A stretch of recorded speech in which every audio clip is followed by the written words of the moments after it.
and welcome to the Honest Property Podcast with your hosts, Rebecca and Ruth. And we like to talk about all things entrepreneurship, business, and property investing.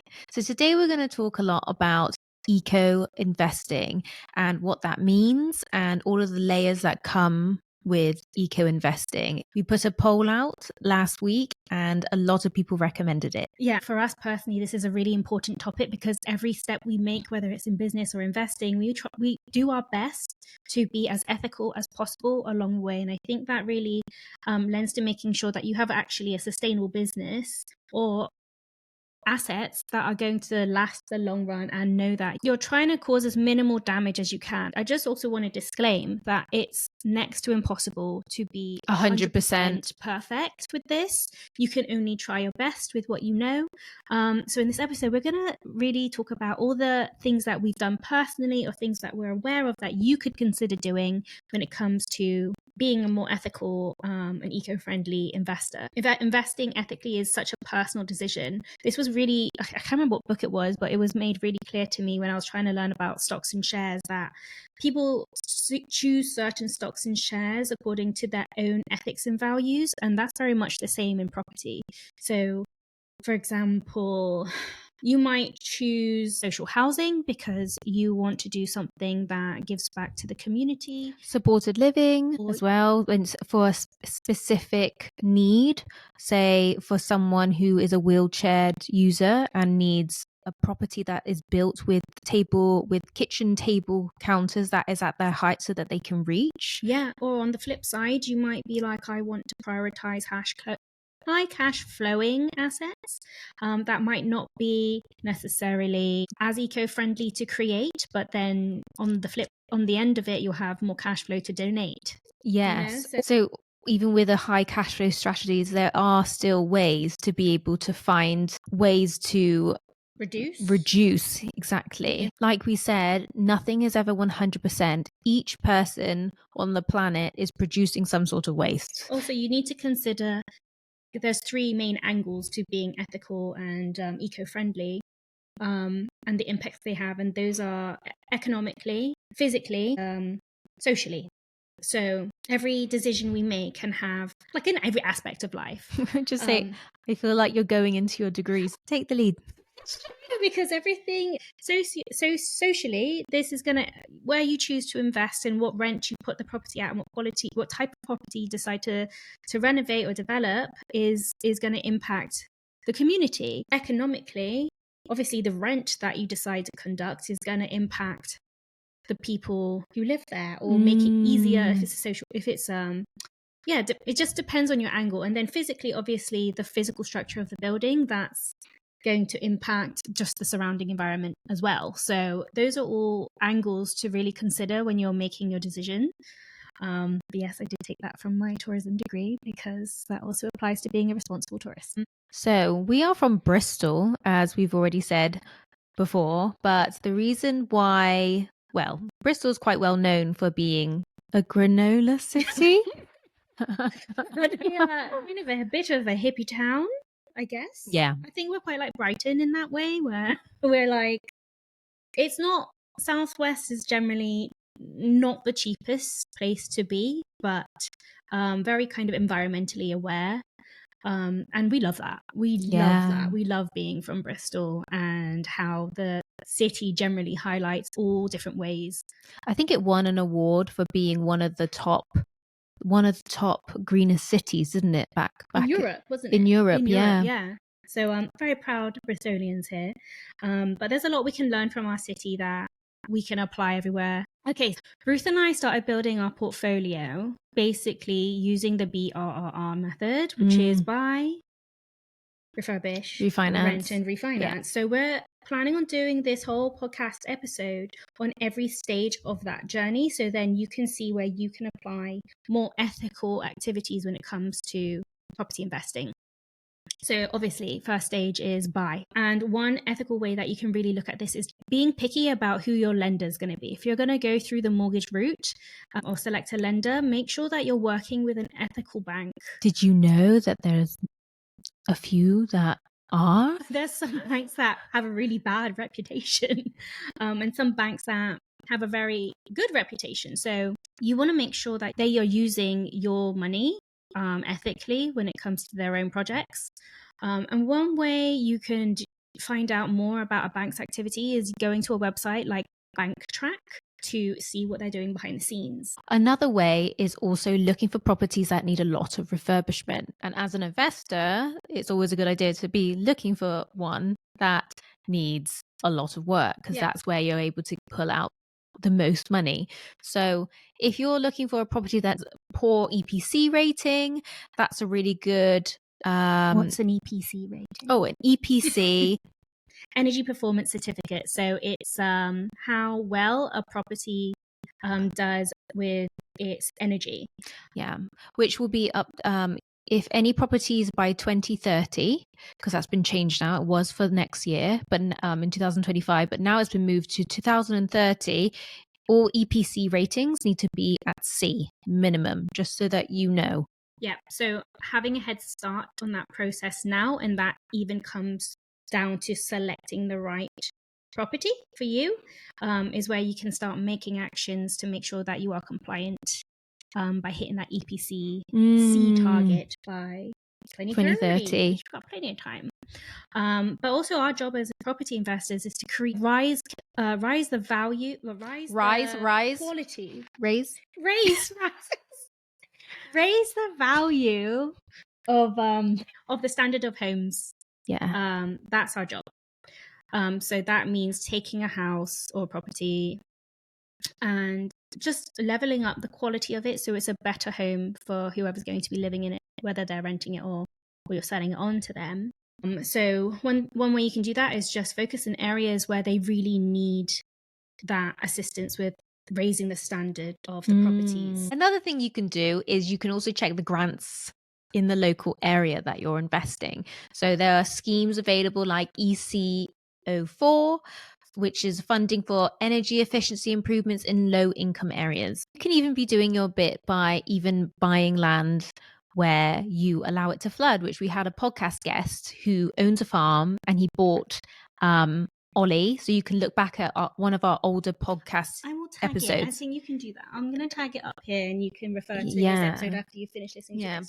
But he bought a farm and he bought more land that was beside his farm where he worked with the government. Can't remember what the scheme was, but you allow farmers to flood the land and then you do get paid as well. So it kind of is a win-win situation where the land is still being used for to help. It's an environmental project. It's some sort of green credit sort of situation, but there's other ways to use the land around you where you can actually benefit from, but it's just it's part of a green scheme. So just be creative with how you approach property as well. There might be an opportunity to give back in a way that you're also compensated for. Just check the government schemes. There's so many random and different ones out there. Also, the next part is refurbishment. And so Becky and I went on a whole whirlwind journey, is that the right word? A rabbit hole, where we were looking at even carpet. You can get recycled carpet that's made out of, I think it's like old fishing nets from the sea. Yeah, really amazing. But I think that's a really obvious place where you can physically make sure that your renovations and refurbishments are as eco-friendly as possible. Obviously, go to Facebook Marketplace if you can. We did a lot of Facebook Marketplace. We did a lot. We tried to, when we started, we knew that we wanted to try and source as many upcycled furniture that we could get our hands on. Because for one, yes, there's a little bit more effort involved, because for one, Facebook Marketplace isn't easy to try and coordinate picking up furniture or try and get it at a reasonable price. Not all the time. And you're driving around having to collect it out of work hours when other people are still at work. But we did it to try and reduce buying so many new pieces of furniture. And that's always been, I think, a big thing for Becky and I, is that for any investment we've ever done when it comes to buying furniture, we always look at what can we buy first that's secondhand before, and the very last thing is buy something brand new if we couldn't find it anywhere else. Yeah, so a lot of our properties we actually rent out as furnished properties. It attracts really good like really great tenants, saves them the hassle of lobbying the sofa all the way up several flights of stairs. And in turn, that means we can command a better rent for ourselves because we've saved them the hassle of having to do that. But also it's meant that we've gotten to be creative with how we style the property, which was actually really, really fun. So for example, we would get a dining set that might have previously, I think we got it from a reclamation yard. Yeah, for like £10. For like I think I know what you're talking about. And dining sets can be so expensive. But and then we spent one afternoon in the summer sun. It was a really nice little project, buffing it and painting the set lots of different colors, and it made the property more unique and stand out. So if you have the creative tendency. And also I'd like to add the time, because we were younger back then, and we were able, because of the other business that we ran, we had a lot of the afternoon to be able to run around a bit and do all these things. But for someone who is in a full-time job and they only have the weekend, but they have to turn around their property quite quickly, that might not always be the sensible choice to make. And if it's not, maybe you can just get one of your team members who's doing the refurbishment and tell them, could you please do, I'm paying for you to do all of these upcycling for me. But you can communicate that. I don't know why that would ever be an issue. Yeah. If you couldn't do it yourself, ask your team to do it for you. Yeah, I mean, you can also weigh up the pros and cons. For example, we love a real wooden floor, but when it comes to renting properties, potentially you might have to find plastic-based flooring. It's weighing up what's worth it and what strategy you're doing, and type of tenant that you're renting out to, because a plastic is easier to, is often quite long lasting and is easier to repair than having like a real wood floor. Yeah, it really depends on your target tenant. Yeah, on how to kind of determine how it will be looked after. You can leverage off of lots of grants and boiler upgrade schemes. Just double check what the government have on offer at the moment, and the EC04 for the different energy efficiency grants that are available at the moment. Also, one other thing that you can do if you're renovating a house is, instead of installing like a tap on the outside of the house for gardening with, you can just put rainwater harvesting system outside, like what you have in allotments. Yeah, because then it just stops your tenants from wasting water and just scattering it everywhere in the garden. Whereas if there's limited rainwater, which is actually better for the plants anyway. Yeah, but only in the summer though. You don't want that water to get stagnant, so it does have to be used. Yeah. And like I said, it's dependent on who's living at the property. Yeah. So if it's an HMO. Oh, okay. So regarding gardens, a lot of landlords tend to really just remove a lot of the biodiversity in the garden because it's easier maintenance for a HMO. Yeah, well, for lots of different properties, they might get rid of the grass and then just layer it down with paving or stones, pebbles, whatever. But I mean, we are reducing the amount of green space generally as more and more homes need to be built. And one easy way to maintain green spaces is by making sure people have gardens. But obviously, do it where it's appropriate. So say it was a family-let property. They're going to be more likely to be responsible of their garden if you supply a lawnmower. But say if it was a HMO, then you want to have especially if they don't know each other and it's room by room let, then it probably makes sense for you to have a gardener put into the rent.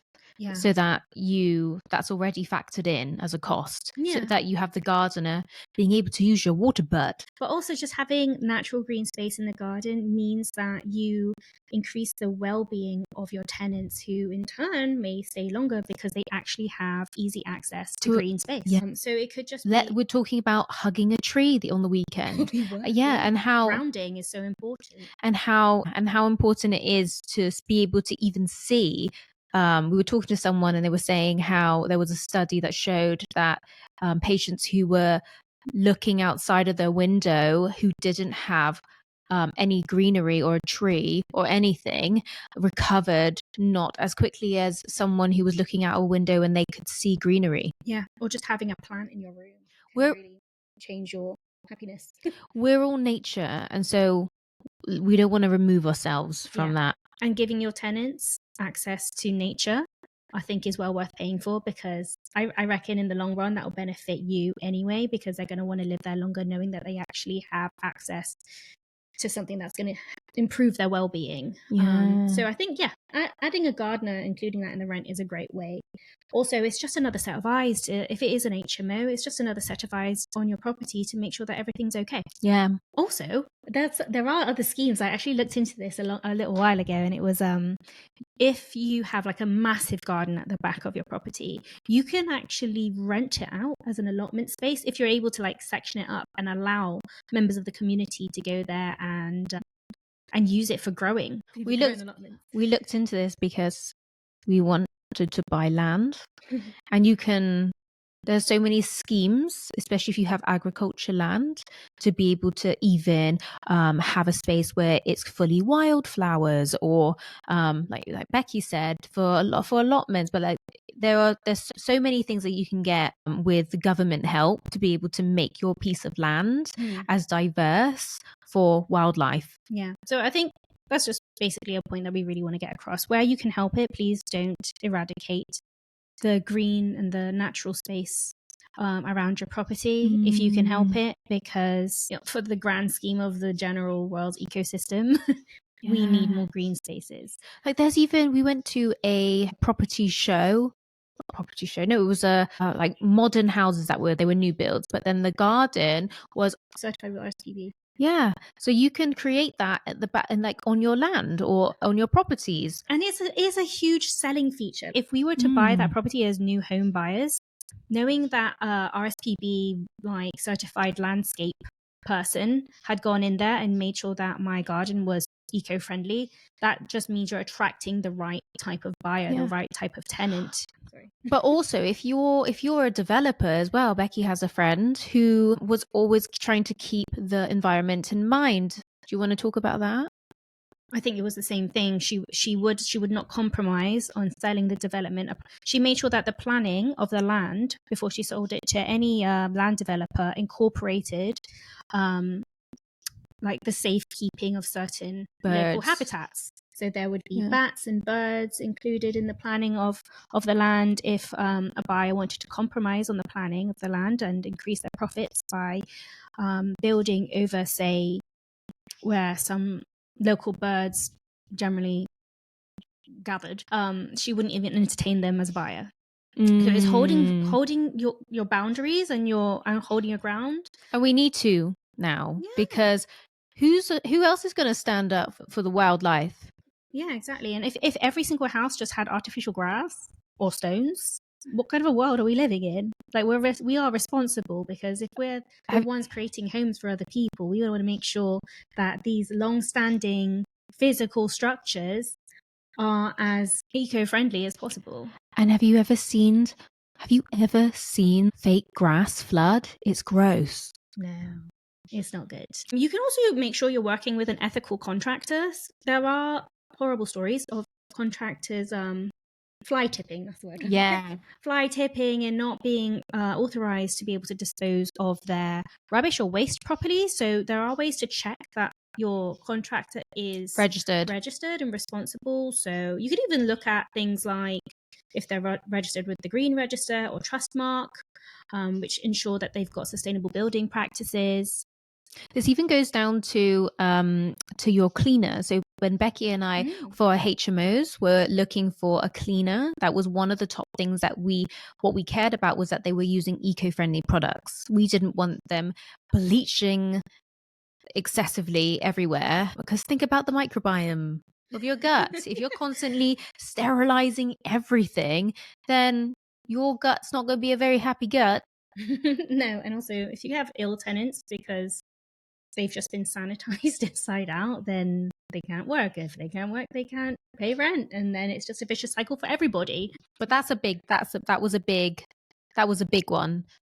finding us. a cleaner who was using safe, non-toxic, effective but non-toxic products. Then with your own recycling and waste reduction, you can partner with services like in Bristol, we've got Zero Waste Bristol, where you can recycle materials. And if you have a property that has reusable items already in it, donate them to charity. Don't throw them in the skip or have them... Or if you have storage, put them in there. Yeah, reuse them for another time. Yeah, I saw someone actually on Instagram that was saying how tile needed replacing, but luckily they had storage where they had the same tile, but this tile was not being manufactured anymore, and 10 years down the line they were like, oh god, but actually they still had spare tiles.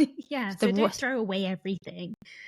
If there's something that you can get in a bulk because you know that there's a high chance that it's going to need replacing at some point, just make sure you've got some space for keeping that, so you're not having to replace everything all the time or send large quantities of construction waste to landfill every time. Make sure you've got a little system down where it's like, okay, let's prioritize making sure everything that is recyclable ends up in the recycling. Yeah. What can you repurpose and what can you save? That's just like the motto of life with like everything you do. Don't waste food, don't waste materials. If you have an eco-friendly and responsible home, you are going to attract the best tenants. You're going to attract tenants who will also look after the home and be eco-conscious. And a good thing that you could do is maybe supply very clearly where the recycling is. Oh yeah. Just make sure that is your standard, because it is a highlight for certain types of people that you care. Yeah, but also not just with long-term tenants, even with your short-term guests. We made sure that we provided it very clearly where recycling bags were, where to put your waste out, and just make it very, like, put signs up, make sure that it's very, very clear that they need to do the recycling. Yeah. And when you highlight these eco-friendly features on your listing, this house is solar powered with low bills, or there's many energy efficient upgrades, or there's rainwater harvesting for the garden, marketing the health benefits of using sustainable materials like low VOC paints, or that improve the indoor air quality of the home. Make sure that everything you're saying, is true. And you're not greenwashing who you're attracting, but these are all things that you can put on your listing to make you stand out above the rest. Yeah, that's true. Another thing is also your ethical rent prices. So, of course, you're in the property industry to make money. Like, who isn't? Everyone is. Otherwise, why would you be spending all your time and your own money, or if you borrowed someone else's money to do the job, to be able to get the investment and do it up and provide a home for someone else?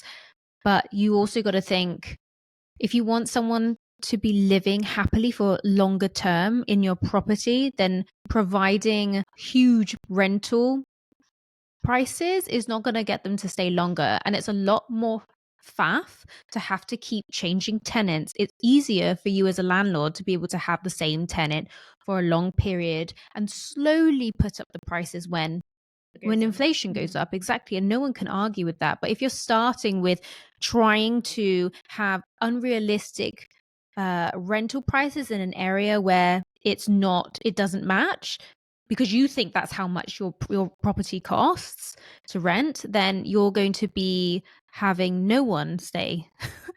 No matter how beautiful it is, no one's going to be staying for very long. And you do not want to have a continuous high turnover. It is such a headache. Yeah, and you don't want to create an affordability crisis in the area, because other landlords are going to be like, oh, hang on a minute, they're charging this much. But really, that's just going to price out the community that actually want to live there. So be really mindful of also not trapping your tenant and being like, okay, the first year is this much, and then you're suddenly going to bump it up by 50% the next year. That's not ethical. But that's a good point. You don't want to outprice local people.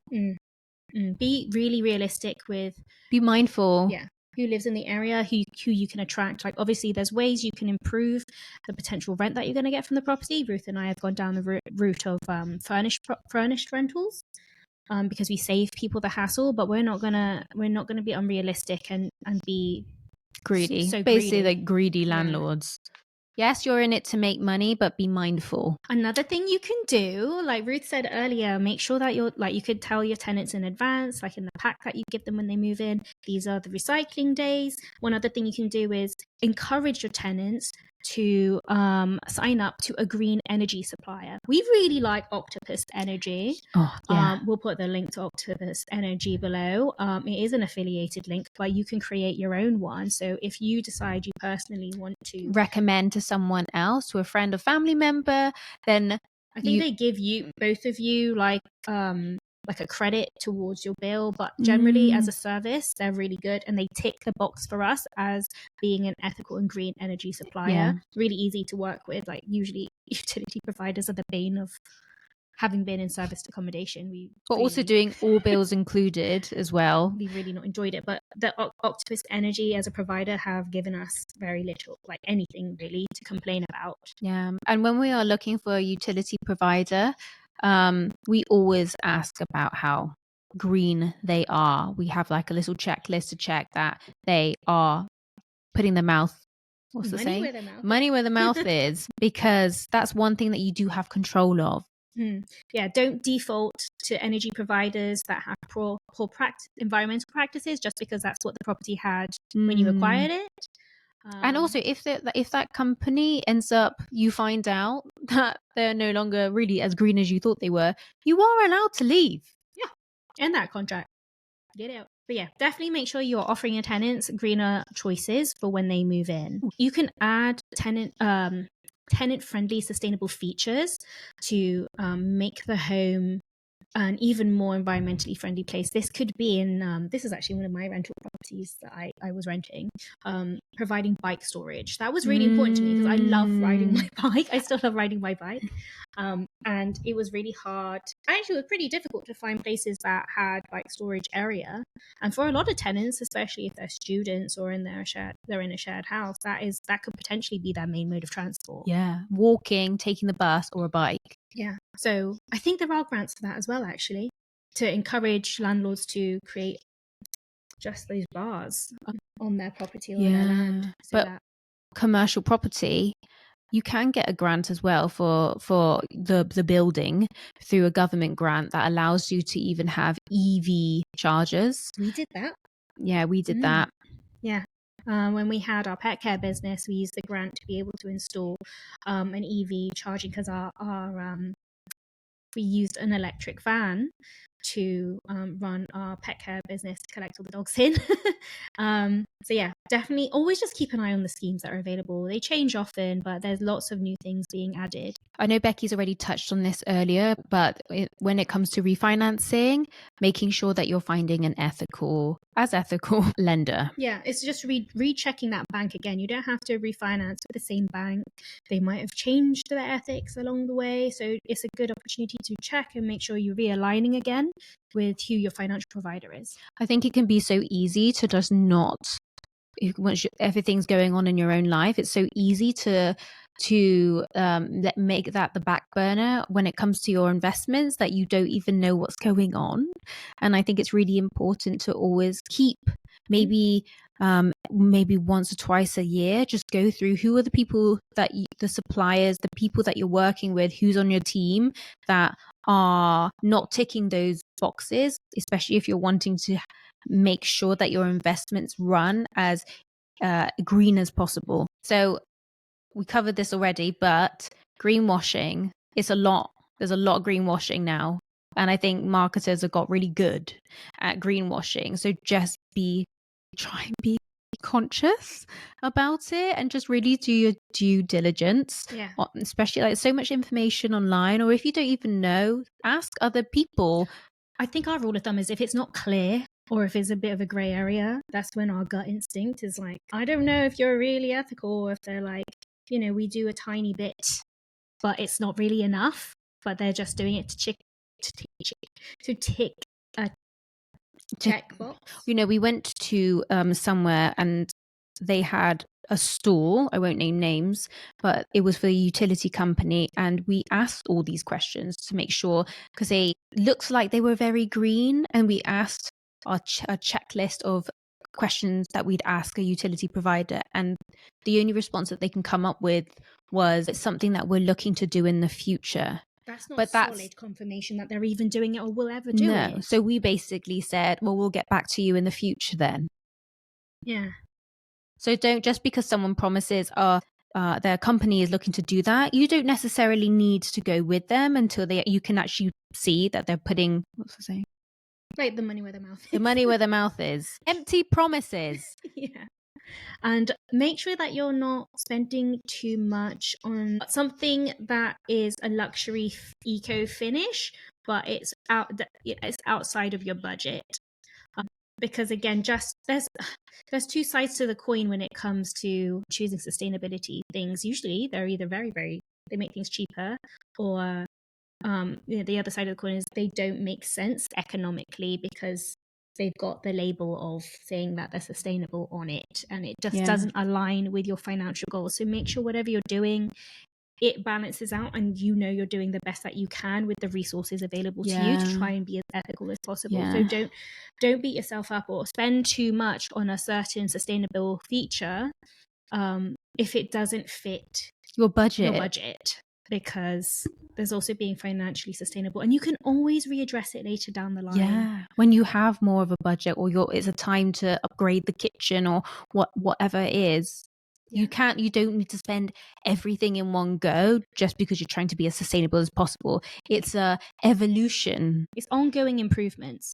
So you can start now by making one or two changes. Who's your lender? Are they ethical? If they're not, when you are ready to switch lenders or refinance, have a little short list of who you'd like to go just with make a note in your work diary. Oh, okay, I'm going to address this. I'm not happy with that provider. I'm going to address this later on down the line. Could you encourage your tenants to switch to a more eco-friendly utilities provider? Are you going through a renovation or refurbishment right now? Can you look up some sustainable material to use along the way? Check out resources like in your local council grants, the Green Register, or the EC04 schemes. I don't know if it's EC04, ECO4, ECO4. Check one of those governmental schemes that are out and about. And you know what? We've actually joined, Ruth and I don't know if you already know, we're both vegan, and we've joined a vegan property investor WhatsApp group. Yes. Who knew that existed?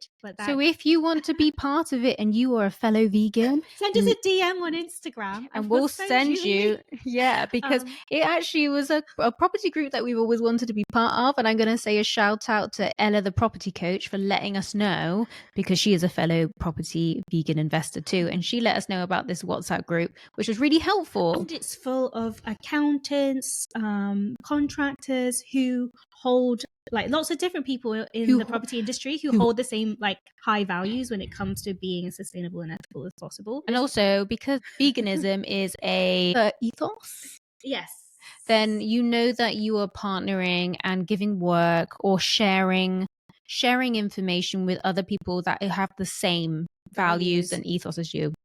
Yeah. One other instant thing that you can do really quickly by making sure that you're being an ethical investor is the blessings that you get in return. Whatever profit you earn, pay it forward. Pay a percentage of your rental income, your recurring income, which is honestly that's the goal for most. That is the financial freedom goal, just to build up as much recurring income as you can, typically through investment. Karma works in crazy ways. If you donate 10%, even whatever percent you're comfortable with, just a percentage that you're comfortable with donating, regardless of how much you earn, every time you make a profit, that's going to come back round to you in some other manner. What's it, that saying? We talked about it before, where you don't keep the money to yourself, you let it flow, because otherwise it's stagnant. Exactly. You need money and energy is the same thing. It needs to flow, and it will come right back and bless you even more in some of the ways. So then you can give more again, and it's just an undulating. Yeah, I mean, that is literally how stocks and shares work. You invest it into somewhere, into the world. Just assets. Into assets, and then it comes back round. You get the idea. That's it, really. Just be mindful. Be mindful of everything. You have a choice and you have control. Well, I take that back. Actually, not everyone has a choice, but what you do have in your control. There'll be something. Exactly. Just even if it's one thing. make a micro move that is an ethical move. And don't put too much pressure on yourself to get it all right immediately. Like we said at the beginning, you're not going to get it all. You can't be 100% perfect when it comes to being ethical. You just got to do We're what only you can. human. Yeah.